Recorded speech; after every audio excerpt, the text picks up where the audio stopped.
I have decided to talk to you about the benefits of failure. And as you stand on the threshold of what is sometimes called real life, I want to extol the crucial importance of imagination. These may seem quixotic or paradoxical choices, but bear with me. Looking back at the 21-year-old that I was at graduation is a slightly uncomfortable experience for the 42-year-old that she has become. Half my lifetime ago, I was striking an uneasy balance between the ambition I had for myself and what those closest to me expected of me. I was convinced that the only thing I wanted to do, ever, was write novels. I had failed on an epic scale. An exceptionally short-lived marriage had imploded, and I was jobless, a lone parent, and as poor as it is possible to be in modern Britain without being homeless. The fears that my parents had had for me and that I had had for myself had both come to pass. And by every usual standard, I was the biggest failure I knew. Now, I'm not going to stand here and tell you that failure is fun.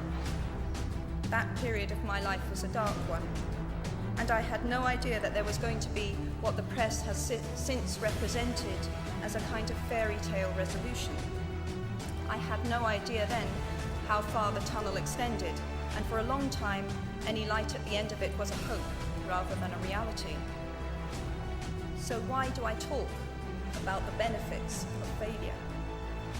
Simply because failure meant a stripping away of the inessential.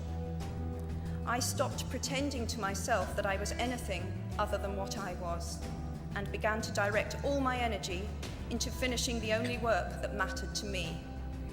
Had I really succeeded at anything else, I might never have found the determination to succeed in the one arena where I believed I truly belonged. I was set free because my greatest fear had been realized, and I was still alive, and I still had a daughter whom I adored, and I had an old typewriter and a big idea. And so rock bottom became the solid foundation on which I rebuilt my life. You might never fail on the scale I did, but some failure in life is inevitable.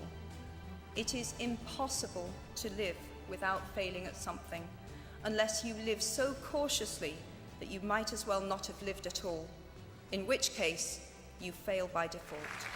Achievable goals, the first step to self-improvement. The moment you are old enough to take the wheel, responsibility lies with you.